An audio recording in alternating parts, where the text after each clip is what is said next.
350만 도민 모두가 감시자가 되는 시간, 감시자들. 안녕하십니까, 시민보입니다. 지역의 정책과 이슈들을 꼼꼼하게 감시해서 도민이 지역의 주인임을 확인하는 시간입니다. 오늘은 예고해드린 대로 2017 대선 특집 방송을 준비했는데요. 오늘부터 2주간에 걸쳐서 각 당의 대선 후보들이 우리 경남 지역에 어떤 비전을 제시하고 있고 또 어떤 공약을 갖고 있는지 꼼꼼하게 분석해보려고 합니다. 저희 감시자들이 준비한 대선 특집 방송인 경남 유권자들의 현명한 선택에 조그만 도움이 되길 바라겠고요. 하나의 이정표가 되길 바라겠습니다.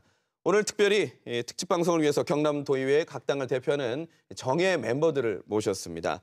오늘 대선 특집 방송인 만큼 각 정당 대통령 후보의 순서대로 기호 번호대로 제가 소개를 해드리겠습니다. 먼저 더불어민주당 김지수 의원님 오셨습니다. 어서 오십시오. 네, 반갑습니다. 다음으로 자유한국당 정판용 의원님 오셨습니다. 네, 반갑습니다. 국민의당 전현숙 의원님 오셨고요. 반갑습니다. 바른정당 천영계 의원님 나오셨습니다. 네, 안녕하십니까. 정의당 여영국 의원님도 함께하십니다. 네, 안녕하십니까. 네, 모두 어서 오십시오. 자, 이제 대선이 3주 앞으로 다가왔습니다. 네, 뭐 각 당 후보들뿐만 아니라 지금 여기 나와 계신 각 정당 관계자 여러분들도 참 바쁜 나날들을 보내고 계실 텐데요. 본격적으로 저희가 대선 공약 토론을 하기에 앞서서 지난주에 있었던 4.12 재보선 결과에 대한 얘기를 잠깐 나눠보겠습니다. 경남은 전국에서 가장 많은 10곳에서 보궐선거가 있었는데요. 결과가 다른 지역은 조금 다릅니다. 총 10곳 중에 더불어민주당이 5석을 얻었고 자유한국당이 2석, 바른정당이 1석, 나머지는 이제 무소속이 차지를 했는데요. 경남 지역 하면 뭐 보수정당의 텃밭이다 이런 별명이 있었는데 이런 경남의 표심이 좀 달라졌다고 봐야 할지 그리고 이 보선 결과는 각 당에서 어떻게 받아들이고 계시는지도 궁금합니다. 전체 보궐선거 10개 중에서 5석을 경남 더불어민주당에 주신 경남 유권자 여러분께 정말 감사의 말씀 먼저 전하고요. 이를 통해서 정말 우리 경남의 유권자 의식이 굉장히 많이 변했다. 예, 더 이상 지역주의에 국한되어 있지 않고 어떤 유권자가 어떤 후보가 유권자에게 도움이 되는지를 판단하는 그런 현명한 판단을 우리 유권자가 하신다 이런 생각이 듭니다. 이번 보궐선거로 해서 우리 자유한국당은 더욱더 뼈를 깎는 아픔으로 노력을 많이 해야 될 거로 생각합니다. 그러나 전국적 결과로 봐서는 자유한국당에 대한 국민들의 지지를 확인할 수 있었던 재보궐선거가 아니었나 이런 생각을 합니다. 특히 대구, 경북 지역에서는 여전히 우리 당이 정말 많은 지지를 받고 완성을 거두는 그런 쾌거도 올렸습니다. 이것이 특히 또 보궐선거의 꽃인 국회의원 자리까지 자유한국당이 차지하지 않습니까? 아마 김지수 의원께서 고무되어 계신 것 같은데 PK 지역은 정말 우연히 진보 성향이 강한 지역 위주로 보선이 실시되었기 때문에 일종의 착시 현상이 아닌가 하는 생각을 합니다. 제가 볼 때는 이번 보선은 대통령 탄핵의 휴전이다. 저는 이렇게 봅니다. 이렇게 보고 더구나 이번 보궐선거가 10곳 중에 5곳이 우리 경남에서도 야성이 강한 김해, 양산, 거제 이런 지역에서 이루어진 선거입니다. 그런 선거는 이제 더불어당이 좀 많이 차지를 한 거는 사실이고요. 이런 표현들이 우리 박근혜 대통령에 대한 실망 이런 게 아니겠느냐, 또 도민의 분노 이런 것이 아니겠느냐 저는 그렇게 생각하고 우리 경남 지역은 좀 시간적인 여유가 있으면 보수 쪽으로 좀 돌아가지 않겠나 하는 그런 생각을 해봅니다. 네. 저희도 신생정당으로서 많은 노력을 했지만 결과는 참 많이 아쉽게 됐습니다. 이번 결과를 이제 지켜보면 박근혜 실정이 국민들의 눈초리를 더 매서워지게 하고 민심을 바꿔놓은 결과를 만들어 놓지 않았나 하는 걸 보게 되고요. 근데 이것이 대통령 선거에도 직결되느냐 하는 문제는 또 다른 기준이 적용되기 때문에 국민들의 선택을 또 기다려봐야 될 것 같습니다. 예.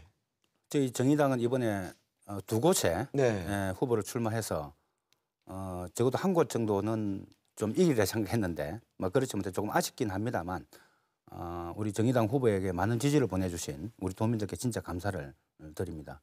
물론 이제 이번에 투표율이 상당히 낮아서 그게 민심의 바로 척도다 이렇게 막 딱 진단하기에는 그렇습니다만 어쨌든 큰 변화의 흐름을 직접 감지를 할 수 있었고 또 저희 정의당 같은 경우에 좀 대도시 지역에서 어떤 한 그 도시만 따지면은 예를 들면 더불어민주당을 앞서는 뭐 이런 결과도 나왔었거든요. 뭐 그런 점에서 본다면은 이번에 정의당의 좀 가능성을 어느 때보다 확인한 그런 선거였다 생각을 하고 있습니다.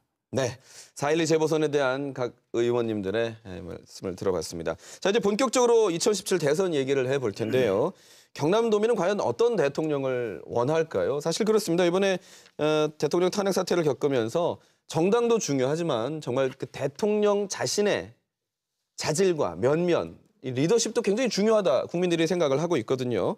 그렇다면 각 정당 후보자들의 인물 면면, 리더십은 어떨지에 대한 얘기를 먼저 나눠보고 시작을 하겠습니다. 각 정당별로 우리 대선 후보의 인물, 리더십, 장단점은 이거다 하는 것을 이제 말씀해 주실 텐데요. 좀 허심탄회하게 직접 또 만나보시고 아실 테니까 얘기를 해주시면 좋겠습니다. 먼저 지금 1, 2위를 다투고 있는 후보에 대해서 먼저 얘기를 듣고 싶은데요. 김지수 의원님과 전현숙 의원님 먼저 말씀을 해주시면 좋을 것 같습니다. 네. 네, 내가 보는 우리 대선 후보 어떻습니까? 헌정사상 초유의 사태인 대통령 탄핵을 맞으면서 대통령 선거기간 60일 그리고 대통령 당선 이후에 인수위 없이 바로 국정을 운영해야 되는 이런 위급한 상황에 놓여 있습니다. 그럼에도 불구하고 대내적으로 받고 있는 여러 위기 때문에 유권자의 대다수는 국정 운영이 조속히 정상화되기를 희망하고 있습니다. 문재인 후보는 이미 잘 알고 계시다시피 풍부한 국정 운영 경험이 있습니다. 청와대에서 민정수석 그리고 비서실장을 역임하셨고요. 국회의원 시절 국방위원회에 계셨기 때문에 국방 전체에 대한 안보관이 굉장히 투철하신 분입니다. 그렇기 때문에 이 국정 경험이 있는 준비된 후보 그리고 이미 오랜 기간 정치활동으로 여러 차례 여당의 많은 검증을 통해서 검증이 이미 끝난 후보입니다. 이 위기를 돌파해서 국정 운영을 조속히 할 후보 오로지 더불어민주당의 문재인 후보라고 생각이 듭니다. 저희 당의 안철수 후보는 현실적인 의문을 토론과 협의를 통해서 이끌어내면서 그 현실적인 문제에 대한 대비를 할 수 있는 그런 후보라고 볼 수 있겠습니다. 강한 추진력을 가지고 그동안 성과들을 만들어내기도 했었고요. 혼자 당을 뛰쳐나와서 창당을 해서 40석에 가까운 그런 당을 만들어내는 것이 과거 우리나라 안에서는 다섯 손가락 안에 꼽히는 그런 분입니다. 그래서 미래를 준비하고 능력을 그대로 능력 검증이 되어 있고 그다음 국민을 통합할 수 있는 그런 대통령은 안철수 후보라고 말하고 싶습니다. 예, 지지율 1, 2위를 다투고 있는 후보님들 먼저 말씀을 드렸고요. 다음은 정판영 의원님. 먼저 지지율 1, 2라는 표현을 많이 쓰니까 좀 마음이 좀 무겁습니다. 얼마 있으면 우리 자유한국당 홍준표 후보가 곧 1, 2위에 들어갈 걸로 그래 알고 있습니다. 우리 홍준표 후보는 지금 대한민국이 처한 상황에서 가장 필요한 리더십을 가지고 있다 이렇게 저는 생각을 합니다. 특히 홍준표 후보는 다양한 국정 경험이 있습니다. 한나라당 당대표도 하시고 또한 모래시계 검사로서 정평이 나 있는 대한민국 국민이 누구나 잘 알고 있습니다. 또한 경남 도정을 이끌면서 채무제로를 만들어 주셨고 진지오리온 폐쇄로 인해서 노조와의 관계를 새롭게 정립시키는 그런 큰 일도 하셨습니다. 본인 스스로 서투롱민을 하는 홍준표 후보가 대통령이 돼야만이 반듯한 대한민국, 정말 믿고 맡길 수 있는 대한민국 서민 대통령이 될 수 있으리라고 생각합니다. 저는 꼭 그렇게 되리라고 믿습니다. 예, 다음으로 바른정당의 천영계 의원님. 예, 바른정당 후보 유승민 후보에 대해서 좀 말씀을 드리도록 하겠습니다. 우리 유승민 후보는 보수지만 좀 계획적인 성향이 강한, 즉 소신 있고 바른 말을 잘하는 후보 이렇게 우리 도민들은 봐주시면 좋을 것 같습니다. 그리고 무엇보다도 도덕적 흠결이 없는 분입니다. 그다음에 지금 우리 대선에 이슈가 되고 있는 내용이 경제, 그다음에 안보입니다. 정말 국회에서 최초로 사드 배치가 국민 주권 문제라는 점을 강조한, 주장한 그런 후보이기도 합니다. 여러분들 잘 판단하시고 선거해 주실 것을 부탁을 드리고, 사실 단점이라면 신생 정당으로서 조직력이 좀 부족하다 이런 말씀을 좀 드리고 싶습니다. 이런 조직력을 경제 전문가로서 안보 전문가로서 충분히 커버해 나갈 수 있다. 우리 도민 여러분들에게 진심으로 지지를 부탁을 드립니다. 예. 정의당의 여영국 의원님, 내가 아는 후보. 예. 네. 저희 정의당 대통령 후보인 심상정 후보는 그 남성 중심의 노동운동 그 현장에서 그 상당한 지도력을 발휘하고 그러면서 어떤 문제나 갈등이 생기면은 밤을 새더라도 또 며칠이 가더라도 또 지역을 찾아가서라도 함께 설득하고 또 어떤 본인이 잘못 판단한 부분 수용하고 이런 설득력과 포용력을 충분히 갖춘. 그래서 지금 우리 한국 사회가 촛불 민심에서 드러난 바와 같이 불공정하고 불평등한데 상당한 분노한 민심들이 촛불 광장으로 나타나지 않습니까? 바로 우리 그 심상정 후보는 우리 가장 낮은 곳에서 노동운동을 통해서 또 진보정당 운동을 통해서 우리 한국 사회의 불평등을 해소하고 불공정한 사회를 바로잡기 위해서 무던히 실천을 해왔던 그런 사람입니다. 그런 점에서 볼 때 지금 한국 사회를 가장 바꿀 시대 정신에 가장 부합하는 후보는 우리 정의당 심상정 후보라고 감히 말씀을 드리겠습니다. 예. 각 정당 후보자들의 인물 또 리더십에 대한 어떻게 보면 자화자찬이랄까요? 말씀들을 좀 들어봤습니다. 다른 당에서 생각하는 그 각 정당 후보들의 면면 또 다를 수도 있습니다. 그래서 저희가 상호 토론할 수 있는 시간을 좀 드릴 텐데요. 편하게 이제 말씀하시면서 각 정당 후보자에 대한 궁금한 것들 한 1분, 질문 1분, 답변 1분 안에서 서로 물어주시면 좋겠습니다. 제가 먼저 좀 질문 드릴까요? 예. 우리 요즘 잘 나가고 있는 더불어민주당 김주수 의원님께 질문을 좀 드리도록 하겠습니다. 지금 최근 언론에서 이런 이야기가 나옵니다. 문재인 후보의 아들이 한국고용정보원 취업 당시 특혜를 받았다는 이런 이야기가 있습니다. 우리 김주수 의원 알고 계시리라 믿고 이것은 대통령 당선이 되더라도 국민들에게 좀 신뢰를 받기 어려운 부분 아닌가 저는 개인적으로 이렇게 생각을 합니다. 그래서 이 부분에 대해서 우리 김주수 의원이 아시는 대로 좀 설명을 해 주십시오. 이 보도 자료를 보면 우리 심재철 의원님이나 하태경 국회의원이 많이 발언을 한 걸로 알고 있는데 그 부분에 대해서 제가 인용을 했다는 말씀도 드리겠습니다. 지금 천연기 의원님께서 논거로 지금 제시한 것이 바로 하태경 의원님과 심재철 의원님의 논거를 가지고 이야기하시는 건데 이게 참 안타까운 건데요. 사실 저희가 선거 기간에 후보를 검증하는 것은 반드시 필요합니다. 근데 후보를 검증하는 것과 의혹을 제기하고 의혹과 관련된 주장을 하는 건 좀 별개의 이야기인데 지금 똑같은 질문을 계속 반복적으로 하고 계시거든요. 이미 하태경 의원님의 주장과 심재철 의원님의 주장에 대해서 후보가 그리고 당에서 계속 답변해 왔습니다. 그럼에도 불구하고 이것을 반복적으로 이야기하는 것은 오히려 의혹을 통해서 선거에 네거티브 전략을 쓰는 일종의 선거 전술이다밖에 생각이 되지 않고요. 이 시간이 지금은 이제 후보의 예를 들면 검증 시간은 아니기 때문에 짧게 좀 말씀을 드리면 이미 시청자 여러분께서도 많이 보셨겠지만 문재인 후보의 아들 특혜 취업 의혹과 관련해서는 이미 2007년, 2010년, 그리고 2012년 세 번의 혹독한 감사가 있었습니다. 그 감사에서 이미 다 결과가 나와 있고요. 특히 우리 문준용 씨가 고용정보원에 지금 입사를 한 것이 2007년입니다. 2007년이면 이미 정권 말기였죠. 그리고 2008년에 휴직을 했고요. 퇴직도 결국 이명박 정부 시절에 합니다. 그런데 2008년 이후에 이명박 정부 시절에 어땠습니까? 다 기억하시다시피 2009년에 노무현 대통령이 사망하셨습니다. 그래서 그 앞뒤로에 참여정부에 참여했던 모든 인사들은 정말로 이명박 정부의 혹독한 감사를 받고 감시 기능을 계속 작동시키고 있었던 시절이거든요. 그래서 어떤 이 시대적 상황을 비춰봤을 때 이미 2007년, 2010년, 2012년에 걸쳐서 이미 검증이 끝난 문제를 지속적으로 의혹을 제기하는 것. 이것은 검증이 아니고 네거티브라는 말씀을 다시 한번 드립니다. 정판영 의원께서 좀 질문을 해주실까요? 어느 당이 하시겠습니까? 많이 기다렸습니다. 김지수 우리 의원께 질의를 하겠습니다. 예. 지금 대선은 탄핵 대선에서 안보 대선으로 바꾸고 있습니다.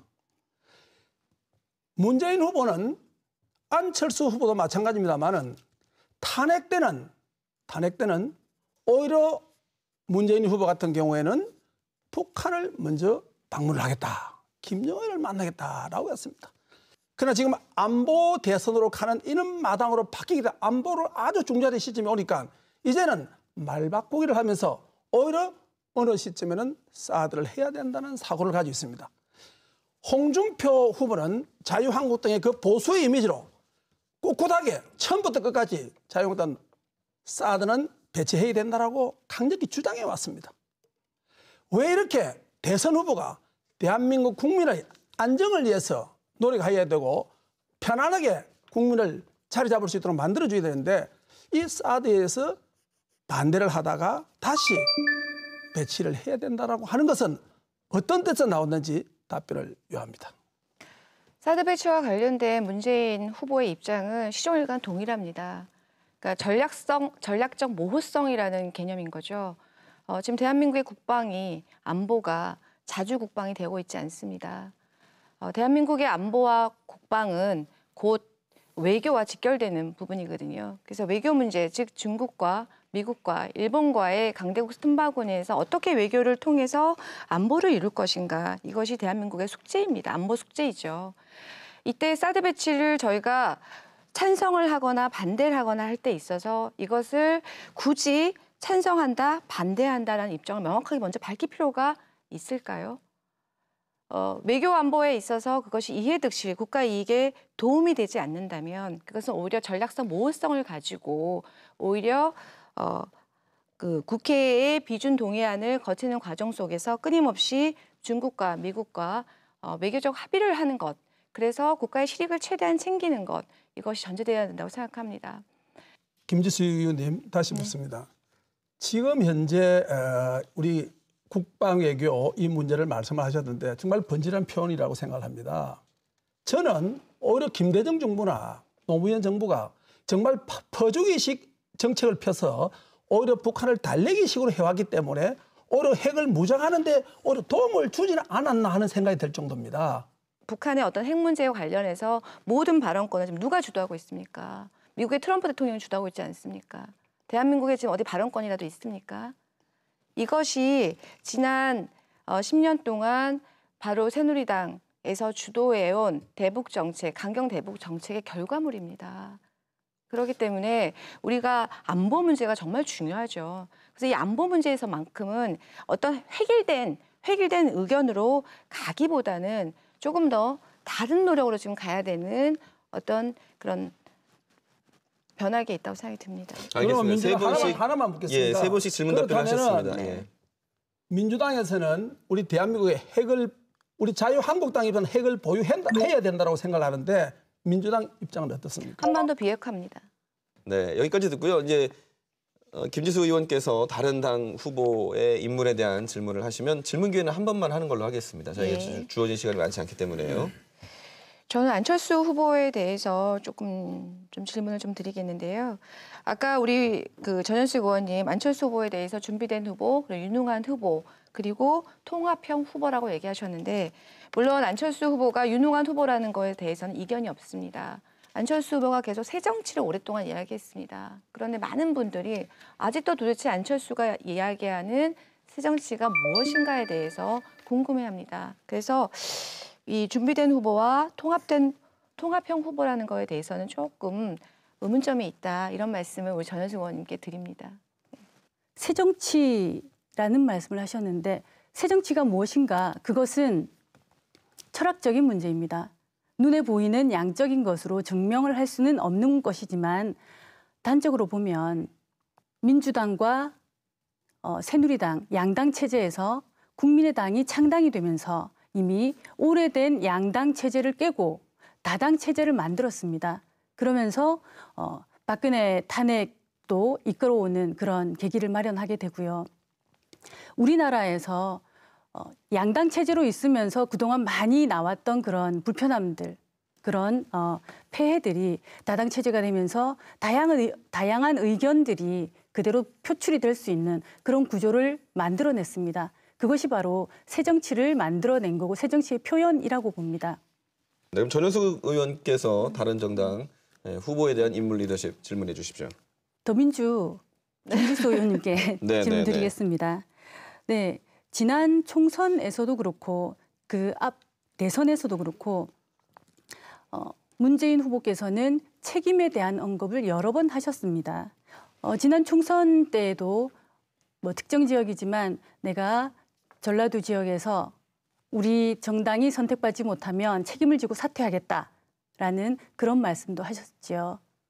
구체적인 책임을 지는 그런 정치인의 모습을 보이지 못했다라는 그런 생각이 드는데요. 국가를 운영해갈 리더의 모습으로서 합당할까 한번 물어보고 싶습니다. 그 당대표를 하면서 분당이 됐기 때문에 그 책임으로 일단 총선 출마하지 않았고요. 호남에서의 총선거에 책임을 지고 전력 투구한 것도 맞습니다. 그 와중에 정계 은퇴가 얘기가 되었던 것도 맞는데요. 그 이후에 어쨌든 총선이 호남에서는 좀 패배를 했지만 전국적으로는 굉장히 성공한 총선거가 되었기 때문에 당내 그리고 당 밖에서의 정계 은퇴를 만류하는 그런 정치적인 요구가 있었기 때문에 정계 은퇴를 보류했다고 생각이 들고요. 정치는 살아있는 생물이라고 하지 않습니까? 그래서 예를 들면 국민의당에 이번에 대선 후보로 출마하셨던 우리 손학규 전 대표도 과거에 정계 은퇴를 하셔서 오랜 동안 집거를 하시다가 이번에 복귀하지 않으셨습니까? 그러니까 정계 은퇴는 하나 정치적 그 사건에 대한 또 책임이자 동시에 정계 복귀 다시 하는 것도 예를 들면은 지역에서 내지는 사회적에서 정책 요구가 또 있으면 언제든지 복귀할 수 있다는 생각이 듭니다. 그런 부분을 질문 드리는 거예요. 본인이 정확하게 나는 이러이러할 때 정계 은퇴를 하겠다라고 발언을 했다면 그 발언에 대한 책임은 지고 그 모습을 보여야 한다는 거죠. 그런데 제가 상황이 이제 바뀌어 버리면 네. 또 상황이 좀 바뀌었다라고 해서 그 말을 번복하는 것은 책임지는 모습하고는 좀 거리가 있다라고 생각되어집니다. 예, 알겠습니다. 자, 여영국 의원님 어느 당 후보에게 질문하시겠습니까? 네. 우리 심상정 후보가 워낙 강적인지 왜 심상정 후보에 대해서 아무 질문 안 합니까? 그런데요. 자칭 스트롱맨, 홍 스트롱맨에 대해서 예. 질문을 좀 드리겠습니다. 자신은 대통령 출마 자격을 얻기 위해서 도지사직을 간두어야 대통령 출마할 수 있지 않습니까? 근데 자기가 떠나고 난 빈자리 도지사 자리는 선거를 못하게 그것도 심야에 야반 도주하듯이 그렇게 사퇴서를 갔단 말이죠. 자, 이런 분이 대통령 후보다. 그래서 홍준표 자유한국당 대선 후보는 좀 꼼수 정치 또 권력을 사유화해서 뭔가 자신의 뜻을 관철시키려고 하는 이런 아주 그 잘못된 정치의 좀 표본이 아닌가 이렇게 보이지고 좀 그런 점에서는 오히려 그 탄핵돼서 구속되어 있는 박근혜 전 대통령보다 훨씬 좀 능가하는 뭐 그런 좀 사람이 아닌가 하는 생각이 드는데 거기에 대해서 우리 자유한국당 정판용 의원님 어떻게 생각하십니까? 홍준표 후보의 도지사 사퇴 문제를 거론하는데 홍준표 후보가 정말 도민을 생각한 사퇴 문제입니다. 이 사퇴 문제는 도지사를 사퇴함으로써 보궐선거가 이루어지면은 거기에 대한 국회의원 선거나 대통령 선거나 국가 사무입니다. 도지사 보궐선거는 지방 사무입니다. 여기에 연달아 예를 들면 지방자치단체장이라든지 국회의원 또다시 사퇴를 하면 지방자치단체장이 사퇴하면 또 이게 광역의원이 그 자리를 넘어오기 위해서 또 사퇴할 수도 있고 기초의원이 광역의원을 하기도 사퇴할 수도 있습니다. 이런 여러 가지 사항들이 전개됐을 때 도미노 현상으로 인해서 도비가 많은 우리 도민의 혈세가 출혈된다. 그런 가운데 도지사 선거만 해도 한 300여 원의 예산이 출혈되기 때문에 그런 어떤 부분을 좀 폐단을 예방하는 차원에서 도민을 생각해서 그렇게 결정했다라고 볼 수 있습니다. 아니 그 도지사 보궐선거 관련해서 법에 나와 있는 지방자치법에 나와 있고 공직선거법에 나와 있는 내용을 본인이 해석을 해서 돈이 많이 들어갈 것 같으니까 도민들 걱정해서 선거 안 한다. 그 법이 왜 있습니까? 대통령이 돼가지고 법은 엄연하게 있는데 이거 국민들 생각해서 이 법 안 지킬란다. 이게 사실 아니 이게 정말 어디 있습니까? 그렇게 사고하는 자체가 제가 아까 좀 표현을 심하게 했습니다만 법을 그냥 완전히 그 법 위에 군림하고자 하는 이런 아주 그 잘못된 태도거든요. 내에서 그다음에 또 하나 결정을 하였습니다. 그렇다면 올해 사퇴한 홍준표 후보보다도 국회의원직을 가지고 있는 후보는 더욱더 이게 문제점이 있는 사람들입니다. 며칠 전에 예? 심상정 후보가 지금 국회의원 가지고 있지 않습니까? 며칠 전에 잠깐만 며칠 전에 질문합니다. 그러면 심상정 후보는 국회의원을 가지고 있으면서 사퇴를 안 하고 이 선거 끝나고 대통령이 안 되면 국회의원 할 거 아닙니까? 그런 꼼수는 진짜 비 꼼수입니다. 그건 꼼수가 아니고요. 우리나라 오히려 법에 정정당당하게 사퇴를 하고 대통령 출마하십시오. 우리나라 법에 국회의원 대통령 출마 사퇴 안 하도록 명시가 되어 있습니다. 홍준표 지사도 법을 위반해서 꼭 한 건 아닙니다. 그게 법안 위반해서 문제가 있었을 거 아닙니까? 그렇게 해서 자기 허물을 덮기 위해서 법에도 없는 이야기를 가지고 걸고 넘어지는 거 이거 정말 초등학생 수준입니다. 영국 의원님 이 정도 자신이 하겠습니까? 하면 로맨스고 남이 하면 불륜이라고 제가 하고 싶은 이야기입니다. 그거는 알겠습니다. 예. 두 분 다 세탁기 안 들어가야 되겠습니다. 그러면 세탁기로. 네, 그렇습니다. 워낙 이번에 대선 후보로 나온 분들의 개성이 뚜렷하기 때문에 이렇게 서로 상호 토론을 하는데도 좀 열띤 토론이 됐던 것 같습니다. 잠깐 좀 저희가 쉬어가는 시간을 가지려고 하는데요. 경남을 찾아온 대선 주자들 저희가 사진을 한번 담아봤습니다. 잠깐 보면서 저희가 본격적인 공약 분석 계속 이어가겠습니다.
한 표를 얻기가 이렇게 힘이 듭니다.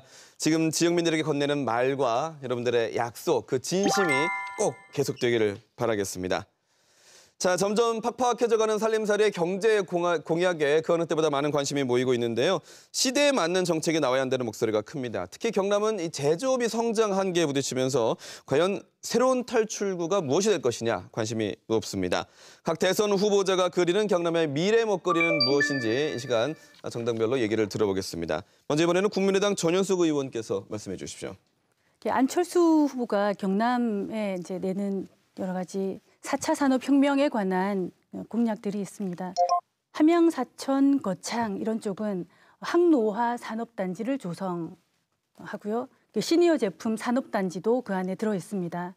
체류형 항노화 웰빙 단지 구성도 그 안에 있고요. 그다음 거제는 해양 플랜트 산업을 육성을 하고 창원을 중심으로 기계 산업 클러스터 조성, 기존 기계 및 소재 산업의 4차 산업혁명 첨단 기술 융합을 이제 말하는 것이고요. 마산을 중심으로 해서 로봇 산업벨트 조성, 그다음에 사천 진주를 중심으로는 항공산업 준비를 하고 있습니다. 다음으로 천윤계 의원님.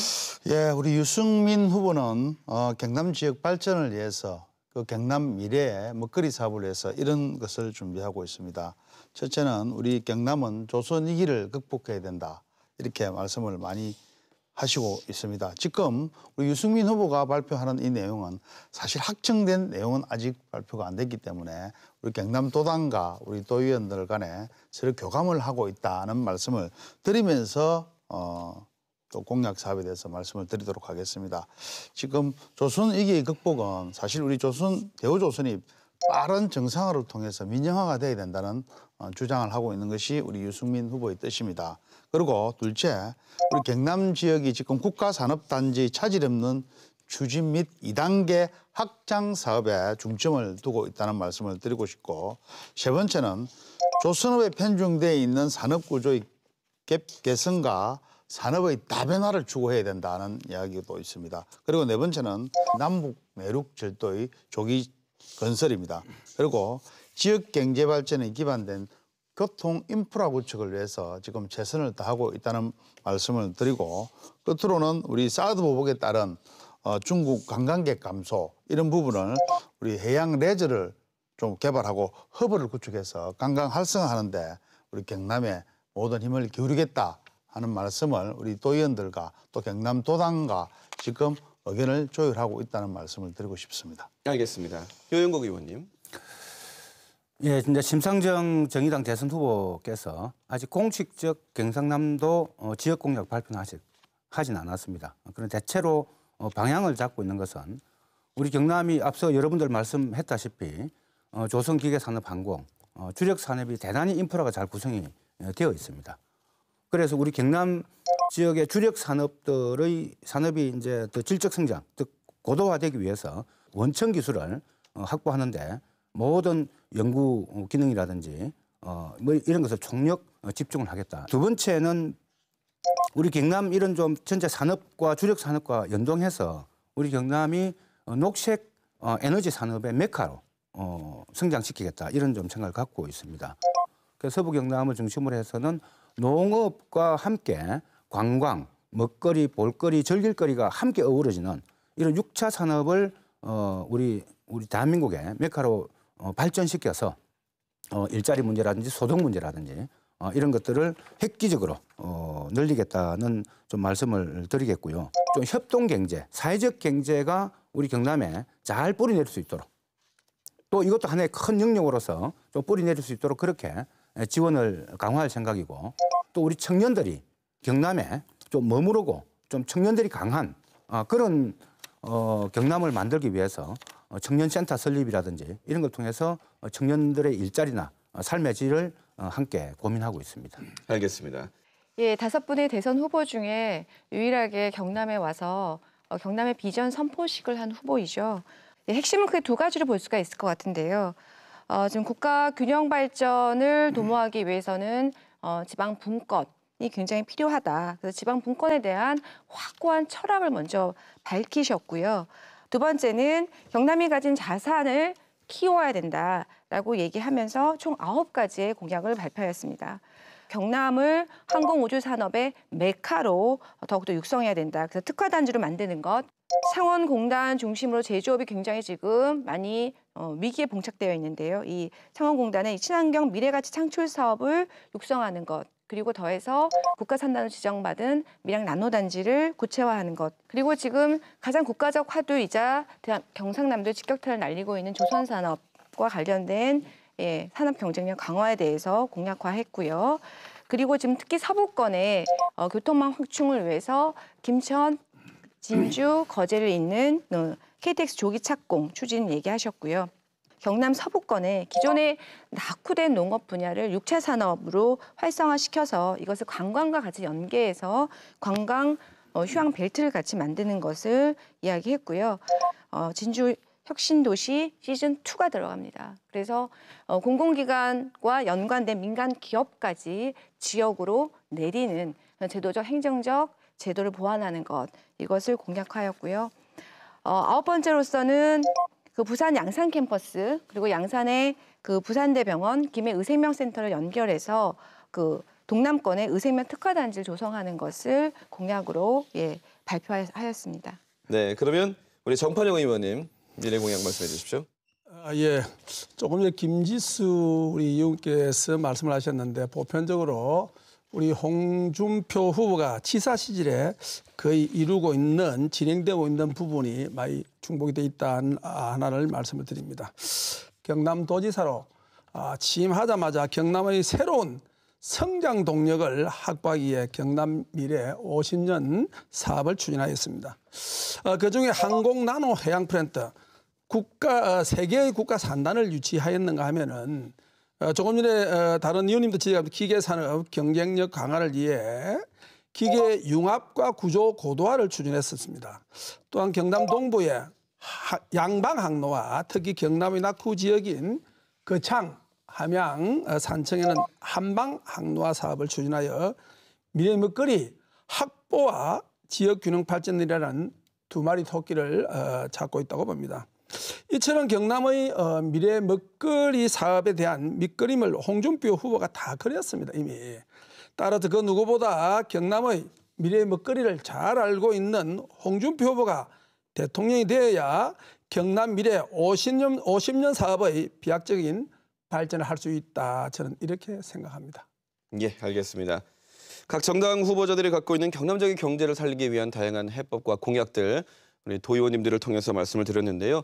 방금 나눴던 이 경제 공약을 갖고 서로 궁금하신 것들 또 이건 좀 아니지 않느냐 하시는 것들 함께 상호 토론하는 시간 갖도록 하겠습니다. 역시 질문과 답변에는 1분의 시간을 드리겠고요. 먼저 정의당의 여영국 의원님부터 질문해 주시면 되겠습니다. 우리 정판용 의원님께 우리 홍준표 자유한국당 대선 후보 좀 아까 많은 자랑하실 게 참 많은 것 같던데 이 홍준표 지사께서 영국의 에버딘 대학이라고 영국 에버딘 대학 한국 캠퍼스를 여기다 설치하겠다고 해서 허허벌판입니다. 예, 거기다 기숙사를 지어놓고 했는데 이게 최근에 그 중앙정부 감사원 감사에서 상당히 비리가 적발이 되어서 만약에 전문 인력, 조선과 해양 플랜트 전문 인력을 양성하려면은 적어도 고성이나 통영이나 거제점 또는 뭐 진해나 여기에다가 필요하면 대학을 유치하고 이렇게 해야 되는데 왜 아무 인프라도 없는 가동 갈섬한 그 허벌판에 그것도 공사가 중단되고 나서 지금 이것을 유치했는지 묻고 싶고 또 혹시 홍준표 지금 자유한국당 대선 후보가 우리 경상남도 도지사 시절에 추진했던 일이기 때문에 혹시 이 한국 에버딘대 기숙사 설립 문제라든지 이런 비리 문제에 혹시 연루되어 있는 것은 없는지 여기에 대해서 답변을 해주시기 바랍니다. 하동에 갈사만에 시설하고 있는 영국 에버딘대 거기 해양 플랜트 사업이 한참 활성화를 이룰 때 이 사업을 활성화를 위해서 에버딘 대학원대학교를 석박사 과정을 유치를 했는데 그것이 개교가 너무 늦어지고 그런 가운데 조선업이 불황되고 해양 플랜트 사업이 사양적으로 가다 보니까 지금 이 시점에 이게 타이밍이 안 맞고 이거 개원을 해야 되느냐 대학원대학교를 하는 문제가 생겨 있다. 이런 말씀을 드리고 거기에 의외로 비리 문제 이런 걸 말씀을 드리는데 그거는 있을 수도 없는 표현을 쓰셨고 그에 관련된 내용은 하동군의 기초단체에 관련된 문제라는 것을 이 자리에서 분명히 밝혀드립니다. 두 분 다시 홍지사 후보를 거기다가 견줘서 말씀하지 말기 바랍니다. 천영기 의원님 질문해 주십시오. 지난 4월 11일입니다. 네. 우리 문재인 후보께서 컨벤션 센터에서 네. 경남을 항공 우주 산업 메카로 육성하겠다. 네. 이런 공약을 포함해서 9대 경남 비전을 발표를 합니다. 네. 우리 김 교수님 여기에 들어가는 재원이 어느 정도 되신다고 보십니까? 9대 경남 비전에 들어가는 재원이. 먼저 말씀드릴 것은 이번 대선 기간이 워낙 짧았기 때문에 지금 제가 모두에 말씀드렸듯이 지금 5 후보 중에 경남 공약을 이야기한 후보도 지금 문재인 후보밖에 없습니다. 그래서 저희 후보도 지금 공약을 준비하고 있고요. 또 저희가 이제 2012년 출마했던 경험이 있기 때문에 이제 그때 많은 노하우가 축적돼 있어서 지금 공약은 나왔는데 저희가 아직 재원과 예산을 지금 아주 조율 중에 있거든요. 그래서 우리 천연기 의원님 말씀하신 부분에 대해서는 제가 추후에 혹시 답변할 수 있으면 답변할 수 있도록 하겠습니다. 예, 제가 네. 볼 때는 좀 천문학적인 금액이 들어가지 않을까 싶은 생각이 들어서 말씀을 드리고 제가 조금 전에 질문할 때 이런 이야기를 했습니다. 해군, 해경 함선, 어업지도선 이런 거를 발주를 좀 확대를 시키고 우리가 지방자치나 국가에서 발주하는 그런 선박을 빨리 좀 발주를 해서 대우가 살아나는 길에 도움이 되도록 하겠다 이런 말씀을 하셨는데 이것이 지난 4월 6일 날 유승민 후보가 경남도 의회를 방문하면서 기자들에게 한 이야기입니다. 한 이야기인데 이거를 5일 후 지난 4월 11일 날 문재인 후보가 경남 공약을 하고 똑같이 발표를 합니다. 그래서 이 부분에 대해서 우리 김 교수님 어떻게 생각하시는지 한번 말씀해 주시죠. 지금 경남 공약과 관련해서 지금 우리 자유한국당 홍준표 후보 그리고 바른정당 유승민 후보 그리고 저희 당의 문재인 후보, 심상정 후보 공이 다 비슷한 공약을 지금 갖고 있다고 생각이 들고요. 실제로 조선 산업에 대해서 많은 학자들도 앞으로 그렇게 가는 것이 필요하다라고 제언하고 있습니다. 그렇기 때문에 이 공약의 내용에 있어서 차이가 있을 수는 별로 없다고 생각이 들고요.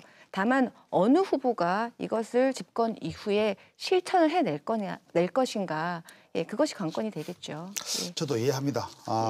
저도 더불어민주당이나 국민의당, 바른당, 정의당의 좋은 공약은 받아들여야 된다고 생각을 하는데 사실 우연의 일치를 할까요? 또 의회에서 우리 유승민 후보가 기자들의 질문하는 답변 속에 포함된 것이 그대로 들어갔기에 저희들이 한 번 더 챙겨보는 의미다 이렇게 봐주시면 좋을 것 같습니다. 예, 이것은 뭐 알겠습니다. 유승민 후보 전에도 많은 토론에서 교수들도 그리고 후보들도 저희 당 후보들이 경선 과정에서 누차했던 이야기입니다. 네. 자, 지금 감시자들 2017 대선 특집 방송으로 여러분 함께하고 계십니다. 각 당의 대통령 후보들과 각 당이 갖고 있는 경남 지역의 공약에 대한 얘기를 함께 나누고 있는데요. 언젠가 여기 계신 분들 중에서 정말 나중에는 직접 대선 후보로 나오셔서 토론을 할 것 같다라는 생각이 들 정도로 아주 열띤 토론을 해주셨습니다. 인물 리더십에 대한 자질과 또 이 경남 경제에 대한 공약에 대한 토론을 보셨습니다. 여러분들의 선택에 도움이 되기를 바라면서요. 의원님들 굉장히 수고 많으셨는데 다음 주에도 저희가 한 번 더 모셔서 의견 듣도록 하겠습니다. 오늘 대단히 수고하셨습니다. 고맙습니다. 감사합니다. 4월 10일이었죠. 경남 10곳에서 재보궐선거가 치러졌는데요. 지역의 민심의 변화가 좀 보이긴 했지만 사실 투표율이 25.7%로 굉장히 낮았습니다. 전국 평균은 28.6%에도 못 미쳤는데요. 그래서 아직 이 전체 민심을 보기에는 좀 어렵다라는 말도 나오긴 합니다. 곧 다가올 장미 대선.